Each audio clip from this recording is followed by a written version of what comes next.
안녕하세요. 두 번째 시간 하도록 하겠습니다. 13번 찾으셨죠?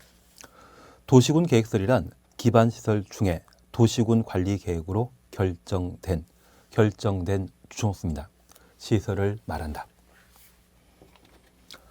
앞서 첫 번째 시간에는 도시군 관리 계획으로 결정할 수 있는 3번과 4번 기반설의 설치 정비 계량을 도시군 관리 계획으로 결정할 수 있고 신도시 만들게 되는 도시개발 사업과 재건축, 재개발하는 사업을 정비사업이라 하는데 그 정비사업에 관한 계획을 도시군 관리 계획으로 결정할 수 있습니다. 여기 기반설은 인프라를 기반시설이라 표현하게 됩니다. 도로, 학교, 종합병원, 전기, 수도 등의 시설들을 모두 기반시설이라 표현하게 됩니다. 그런데 이 기반설의 설치는 도시군 관리 계획으로 결정해서 설치하는 방법과 개인이 그냥 만드는 경우가 있습니다. 서울 같은 경우에는 국립병원 외 아산병원이나 삼성의료원이라고 하는 종합병원이 있습니다. 그것 민간에서 만들어 놓은 것이죠. 만약 그런 병원이라고 하면 개발행위 허가받아 설치하게 되는데 가장 최근에 제주도에서는 녹지병원을 만들 뻔하다 무산된 적이 있습니다. 제주도지사가 녹지병원인 최초의 영리민간병원에 허가를 내준 적이 있거든요. 조건부가였지만 이후 조건을 이행하지 못해 그 사업이 무산된 적이 있습니다. 그처럼 저 기반설의 설치를 민간이 할 수 있는데 그렇게 만들어진 것이 있다고 하면 개발행위 허가받아 만드는 것으로 같은 학교랄지라도 사립학교가 대표적인 것입니다. 반면 저 기반설의 설치를 도시군 관리 계획으로 결정하면 결정된 이후에는 도시군 계획시설이라 표현하게 됩니다. 도시군 관리 계획과 도시군 기본 계획을 통칭하면 도시군 계획이죠. 저 도시군 계획으로 결정된 시설을 도시군 계획 시설이라 표현하게 됩니다. 만약 민간이 특광시군에게 허가받아 만들게 되면 그것은 개발 행위일 뿐이고 기반설의 설치 정비 계량을 도시군 관리 계획으로 결정하면 결정된 이후에는 도시군 계획 시설이 되게 됩니다. 그래서 기반설의 설치를 도시군 관리 계획으로 결정한 이후부터 뭐라 한다? 도시군 계획 시설이라 표현하게 됩니다. 도시군 계획, 도시군 기본 계획과 도시군 관리 계획을 통칭하면 도시군 계획이죠. 그걸로 설치를 결정했을 때 도시군 계획 시설이라 표현하게 됩니다. 14번입니다. 도시군 계획설 사업이란 도시군 계획시설을 도시군 계획설 가로 해놓습니다. 설치, 정비, 개량하는 사업을 말한다. 그리고 밑에다가 기반 시설이라 적어 놓으시고 가입표 해놓습니다. 만약 시험에 도시군 계획설 사업이란 기반 시설을 설치, 정비, 개량하는 사업을 말한다. 이 말 나오면 바로 틀립니다. 여기 사업이란 말이 나오면 사업 앞에 나오는 단어가 목적어가 되게 됩니다. 기반설이 아니라 도시군 계획시설을 설치, 정비, 개량하는 것을 도시군 계획시설 사업이라 표현하게 됩니다. 15번입니다. 도시군 계획사업이란 도시군 관리 계획을 시행하기 위한 다음 각호 사업을 말한다. 1. 도시군 계획설 사업. 2번 도시개발법에 따른 도시개발 사업. 3번 도시 및 주거환경 정비법에 따른 정비사업. 이 세 가지 사업은 바로 도시군 관리 계획으로 결정할 수 있는 3번, 4번입니다. 저 3, 4를 도시군 관리 계획으로 모두 결정하게 되면 개인이 하는 것보다 규모 큰 공익사업에 해당되게 됩니다. 공익사업이고 규모 큰 사업은 도시군 관리 계획으로 결정해서 시행하게 되는데 그것을 도시군 계획시설사업, 도시개발사업, 정비사업 세 가지로 구분하여 표현하게 됩니다. 16. 시행자에 대해서는 필요 없습니다. 그리고 17. 공공시설입니다. 공공시설이란 도로, 공원, 철도, 수도 등의 공공용 시설을 말한다. 공공용 시설 줄만 쳐놓습니다. 우리 영화 제목 중에 공공의 적이라는 말 들어본 적 있습니까? 최근에 가수 유승준이란 분이 자기가 공공의 적이라고 이야기하는 걸 들어보신 적이 있습니까? 그 공공의 적은 불특정 다수를 말하는 것이죠. 불특정 다수의 적을 공공의 적이라 표현하게 되는데 다양한 기반시설, 인프라 중에 불특정 다수가 사용하는 시설을 공공시설이란 말로 대신하게 됩니다. 다만 우리가 이해하실 것이 있습니다.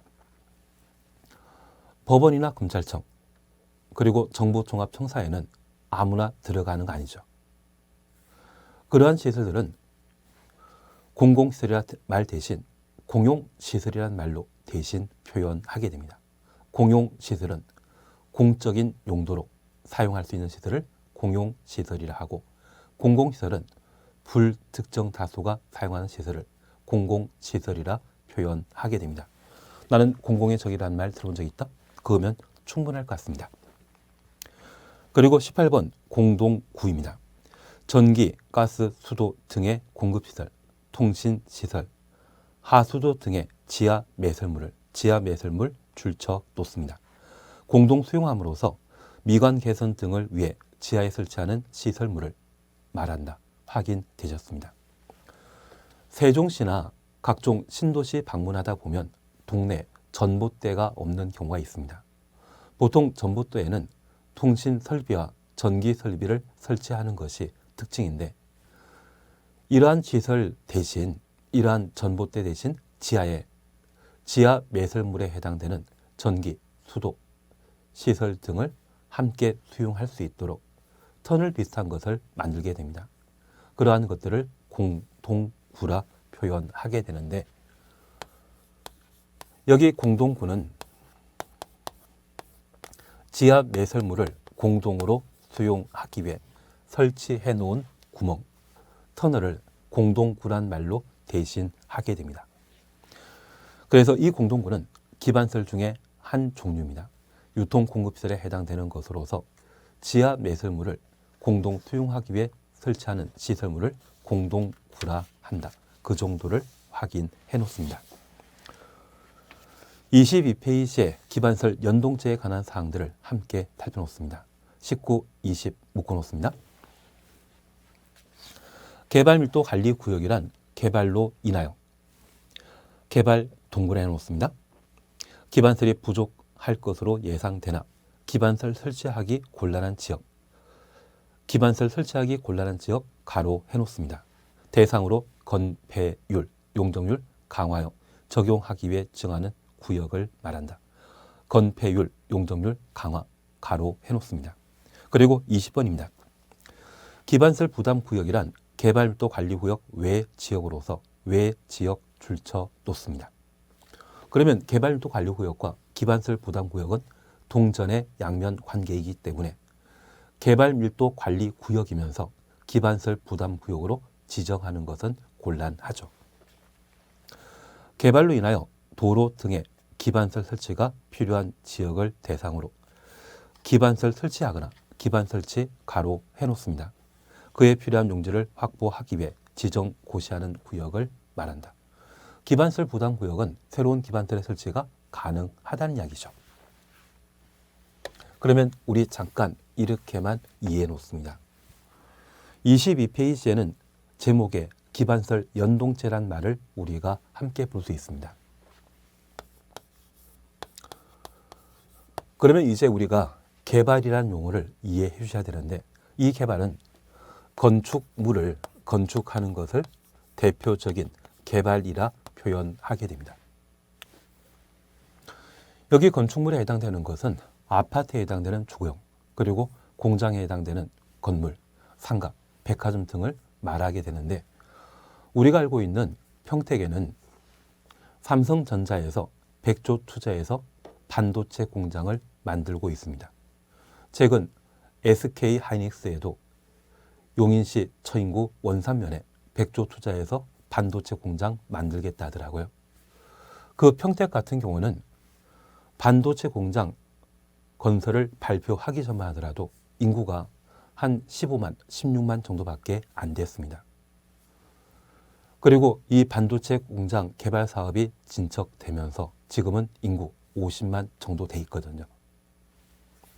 이처럼 건축물이 많이 건축되게 되면, 개발 행위가 집중되게 되면 그에 따라 인구가 늘어나게 되고 많은 사람들이 거주하게 되면 해당 지역에 생활에 필요한 인프라에 해당되는 기반시설 필요해지죠. 기반시설의 수요가 늘어나게 됩니다. 이러한 곳에 새로운 기반시설 설치가 곤란한 곳이 있다면 그때는 개발 밀도 관리 구역으로 지정할 수 있고, 새로운 기반시설의 설치가 가능하다고 하면 기반시설 부담 구역으로 지정할 수 있습니다. 하나 이해하실 것이 있습니다. 왕복 2차선 도로가 형성되어 있는 곳에 양쪽에 여러 필지의 대지에 걸쳐 빽빽히 건축물이 건축된 상태입니다. 그리고 과거에 1층짜리 건물 철거하고 지금 10층, 15층짜리 건물이 계속 들어서고 있는 상황이라면 인구가 늘어났는데 해당 지역의 기반시설에 해당되는 전기, 수도, 도로 등의 확충이 쉽게 가능하다, 곤란하다.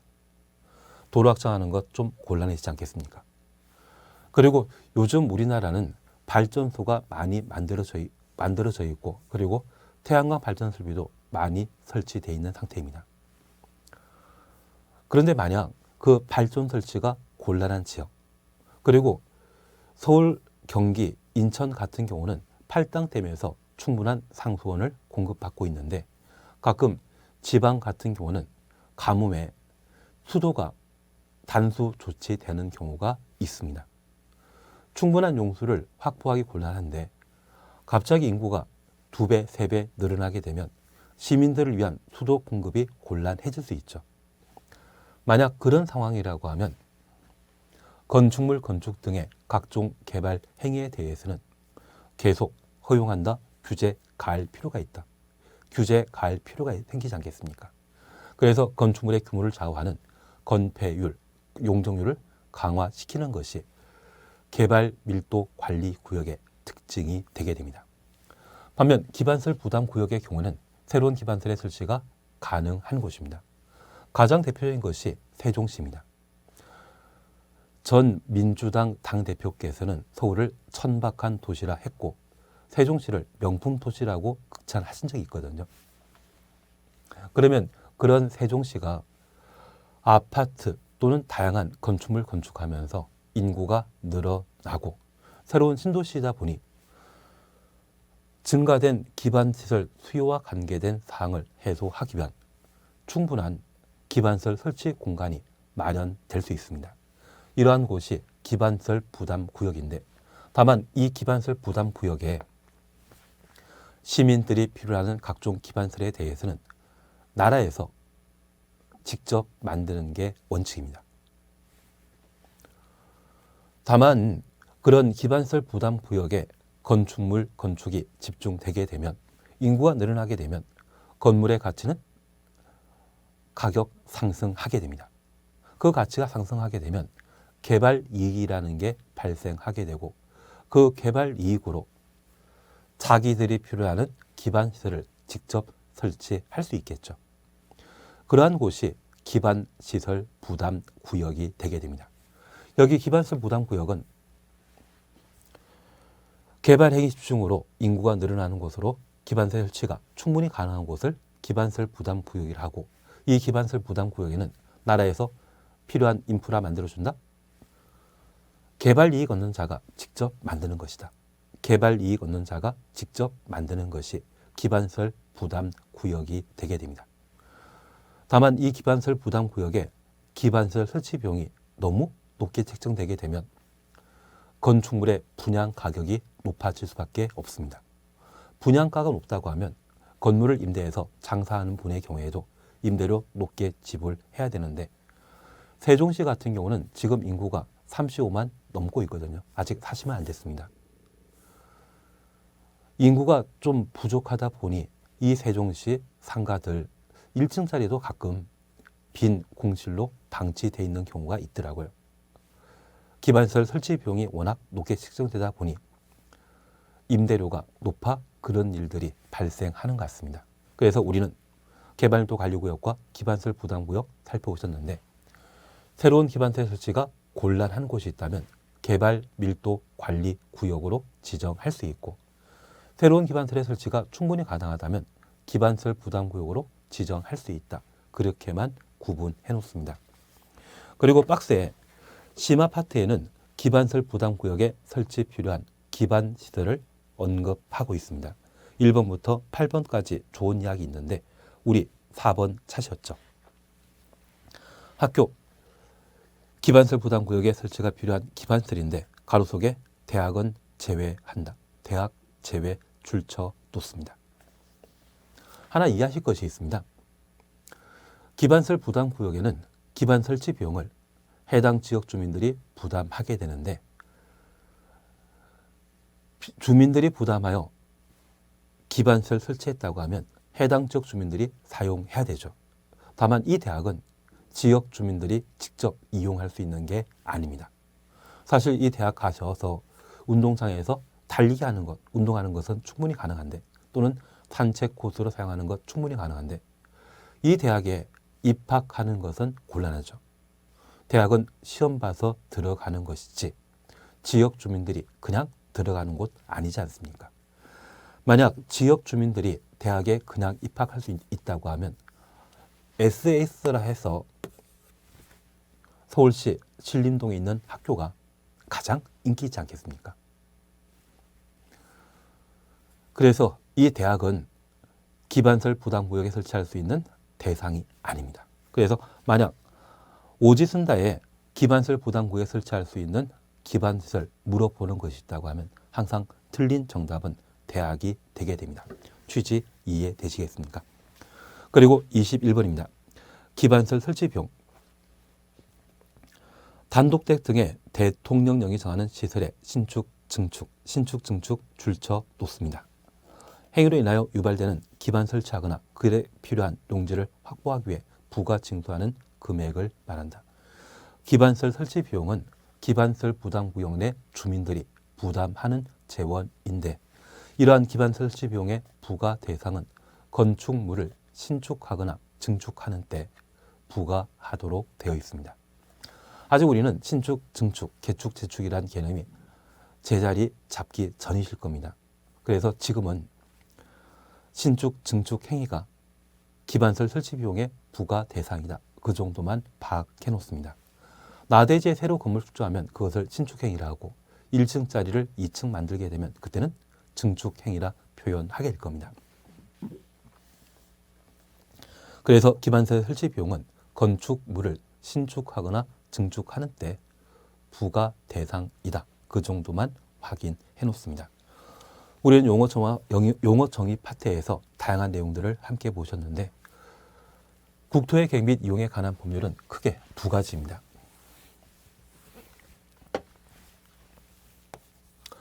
도시군 관리 계획은 개발, 정비, 보전을 위한 집행 계획입니다.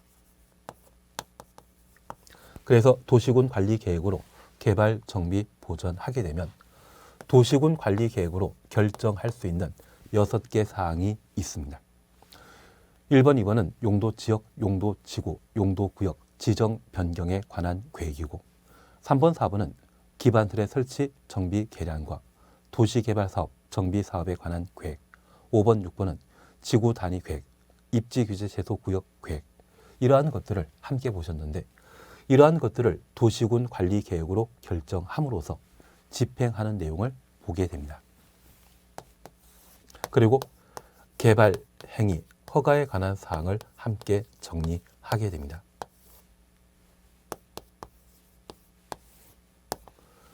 여기 도시군 관리 계획은 공익을 달성하기 위해 도시군 관리 계획으로 결정하게 되며 그 사업 규모가 클 때 도시군 관리 계획 결정 대상이 되게 됩니다. 반면 개발행위는 사익을 추구하는 것으로서 규모 작을 때 그 개발행위가 공익에 부합하지 않는다면 허가 내줘서는 안 되겠죠. 공익에 부합하는 한도에서 허가받아 건축물 건축 등을 할 수 있습니다. 규모 작아야 된다는 걸 밝혀 놓습니다. 그리고 이 개발행위 허가받아 건축물을 건축하게 되면 인구가 늘어나고 기반틀의 수요가 함께 늘어나게 되는데 새로운 기반틀의 설치가 곤란한 곳이 있다면 그곳을 개발 밀도 관리 구역으로 지정하고 새로운 기반설 설치가 가능하다고 하면 기반설 부담 구역으로 지정하게 됩니다. 그래서 국토계획법은 이 두 가지 내용들로 구성되어 있습니다. 그에 관한 사항들을 앞으로 우리가 함께 정리해 나가실 겁니다. 그리고 23페이지에는 각종 행정계획과의 관계를 확인할 수 있습니다. 우선 1번에는 국가계획과 도시군 계획과의 관계 찾으셨죠? 잠깐 우리 이렇게 다시 한번 봐주십니다. 국토의 계획 및 이용에 관한 법률은 전 국토에 대한 일정한 계획을 수립하고 그에 따라 한전 내 국토 자원을 이용하는 법률 체계가 국토의 계획 및 이용에 관한 법률입니다. 그중에 행정청이 수립하게 되는 토지 행정계획에 관한 사항을 함께 살펴놓습니다.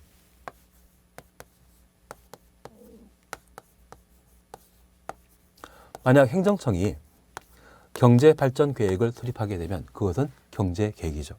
경제개발 5개년 계획 들어본 적 있으시죠? 국토의 계획 및 이용에 관한 법률에서는 토지와 관련된 행정계획을 함께 보게 되는데 그러한 계획으로 대한민국 전 국토를 대상으로 한 국가계획. 우리 시험 범위는 아니지만 국토기본법에 따른 국토종합계획에 관한 사항을 함께 볼 수 있는데 그 국토종합계획이 가장 대표적인 국가계획에 해당되는 것으로 파악해 놓습니다. 그리고 두 번째, 도시-군 계획이 있습니다. 여기 도시군 계획은 대한민국에는 220여 개 도시군이 있습니다. 서울시나 가평군 이러한 곳이 도시이고 군이거든요. 그 행정관할 구역 안에 수립하는 계획, 그것을 도시군 계획이라 표현하게 됩니다. 도시군 계획은 도시군 기본 계획과 도시군 관리 계획으로 구분하고 있는데 전국의 도시는 혼자 성장 발전한다. 이웃 도시와의 기능 분담 등을 통해 함께 발전해야 된다. 함께 발전해야 되지 않겠습니까? 그래서 두 개 도시에 걸쳐 수립하는 계획을 광역 도시 계획이라 표현하게 됩니다. 그런데 이 세 가지 토지 행정 계획에 있어서는 각각의 수립 대상이 서로 차이 나죠. 국가계획은 대한민국 전 국토를 대상으로 수립하는 계획이고 광역도시계획은 광역도시 둘 이상의 도시를 말합니다. 수립하는 계획이며 도시군 계획은 도시군 하나를 대상으로 수립하는 행정계획입니다. 수립 단위가 다르기 때문에 그 차이에 따라 상위, 하위 행정계획이 구분되게 됩니다. 하위 행정계획은 상위 계획에 부합해야 되고 상위 행정계획은 하위 행정계획 수립 지침, 기준이 되게 될 겁니다. 그에 관한 사항만 잠깐 확인해 놓습니다. 1번 국가계획 우선 찾으셨죠? 광역도시계획 및 도시군 계획은 국가계획에 부합하여야 하며 당연한 이야기입니다. 광역도시계획 또는 도시군 계획 내용이 국가계획 내용과 다를 때 추천했습니다. 국가계획 내용이 우선한다. 하위 계획은 상위 행정계획에 부합해야 되는데 서로 내용 다르다고 하면 누가 잘못한 것입니까? 하위 계획이 잘못했기 때문에 상위 계획인 국가계획 내용을 우선하게 됩니다. 우리 이렇게 잠깐 이해해 놓습니다. 이제 새해가 되면 우리 가족 다 모여가지고 가족과 관련되어 가족계획이라는 것을 한번 마련하게 될 겁니다. 그래서 올해는 잘 살아보자. 그런 거창한 가족 계획을 마련했다고 하면 가족 구성원마다 어떻게 하면 이번 새해 맞이해서 잘 살 수 있을까? 구체적인 계획을 하나하나 수립할 수 있을 겁니다. 그래서 자제분 한 명이 이번에 나는 가수로 성공해서 우리 집안 살림에 도움 주겠다. 트롯 가수나 또는 아이돌 꿈꿀 수 있죠. 그런데 그 자녀분 외모가 가끔 씨름 선수나 또는 역도 선수 하게 되면 심지어는 일본 진출해서 스모하면 잘할 것 같은 자녀분도 계시지 않습니까?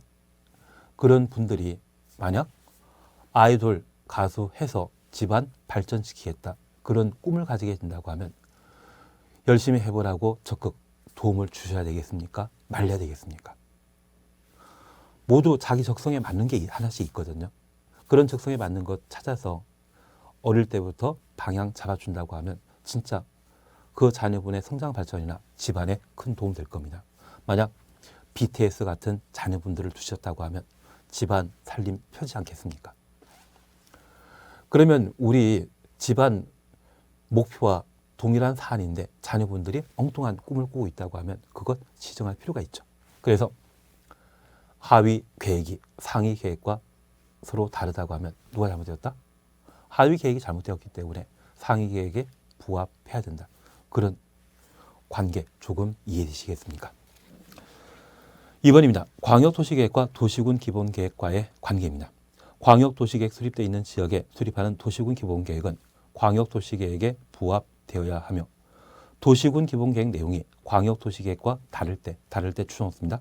광역도시계획 내용이 우선한다. 되신 겁니다.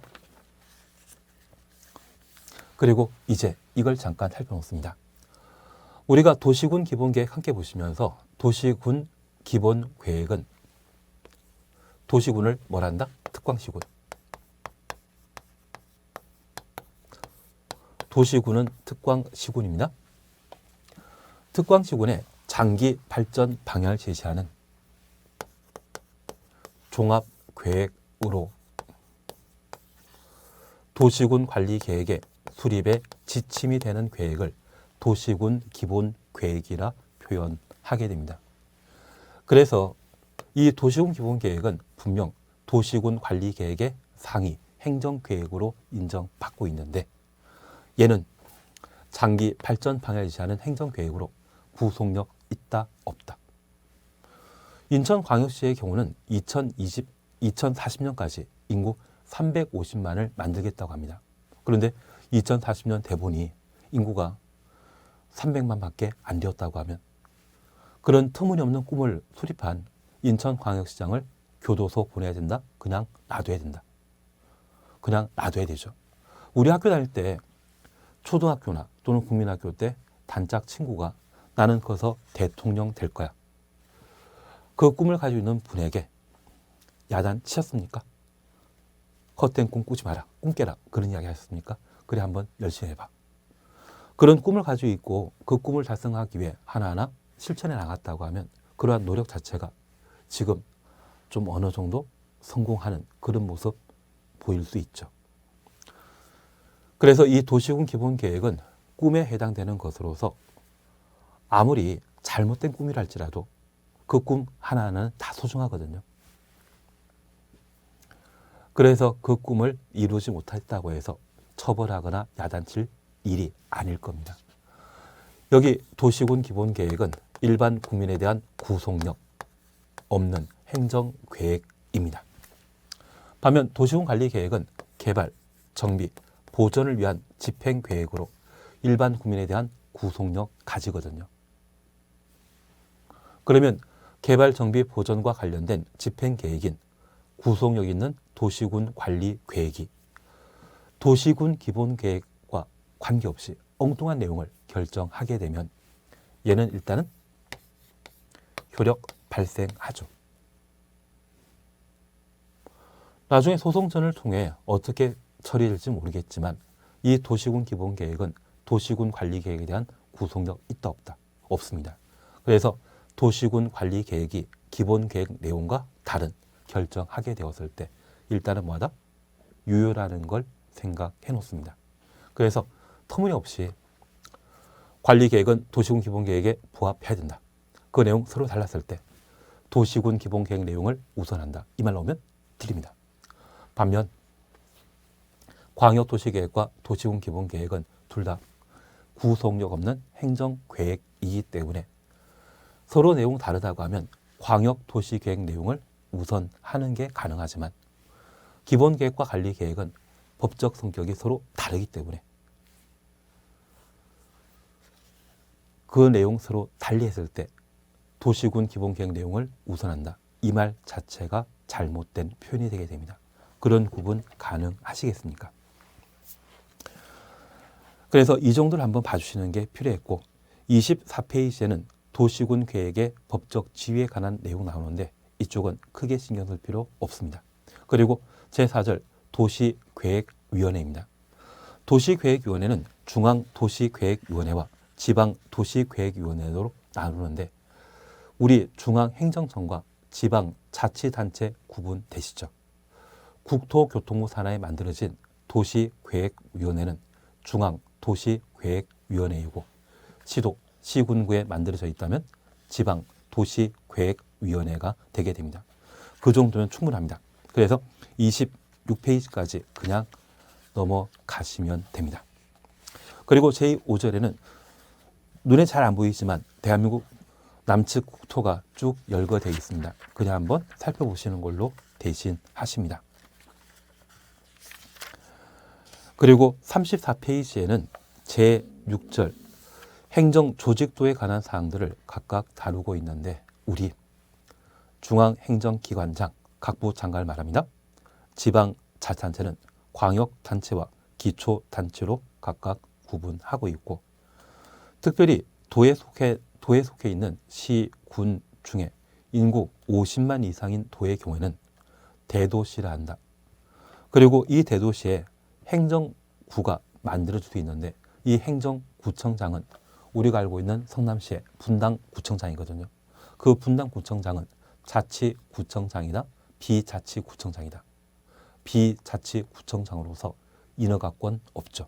그래서 서울 강남구청장과 분당구청장이 서로 만나면 반갑다고 악수하시겠습니까? 강남구청장이 무시해버리겠습니까? 강남구청장은 인허가권을 가지고 있는 자치구청장인 반면 분당구청장은 동사무소 소장님과 같거든요. 동장님과 같거든요. 그래서 악수하지 않고 무시하실 겁니다. 그래서 행정구청장의 경우는 인허가권 없는 자이다. 그 정도만 구분해 놓습니다. 우리가 계속 보시면서 봤던 이야기일 겁니다. 그리고 제7절 수도권은 과밀억제 권역과 성장관리 권역, 자연보전 권역으로 각각 구분하고 있는데 나중에 실무 띄시게 되면 이걸 잘 아셔야 됩니다. 다만 이쪽은 실무와 관계된 사항으로 우리가 딱히 아실 필요는 없을 겁니다. 그래서 얘는 실무 때 꼭 필요하다. 올해 시험 합격하시면 공법책 버리실 겁니까? 잘 보관하실 겁니까? 여기 수도권에 과밀억제 권역과 성장관리 권역, 자연보전 권역 이거 구분하는 게 토지에 대한 전문가가 될 수 있는 밑바탕이 되게 되거든요. 버리지 말고 잘 보관해 주십시오. 그리고 중개업을 하시다가 가끔 사무실 방문하시는 분들이 저 두 권 책 내용 잘 알고 있느냐 물어보면 다 외웠다. 그런 이야기 한 번씩 해주셔야 할 필요 있죠. 그래서 이쪽은 버리지 말고 잘 보관하자. 그 정도만. 그리고 제8절은 법령과 관련된 부분에 관한 내용들을 우리가 각각 볼 수 있는데 우리가 이미 어느 정도 보신 내용이기 때문에 크게 문제될 건 없는 탑니다. 이번 시간은 여기까지 하시고 잠깐 쉬었다가 다음 시간에는 광역도시계획부터 함께 보도록 하겠습니다. 잠깐 쉬었다 하십니다.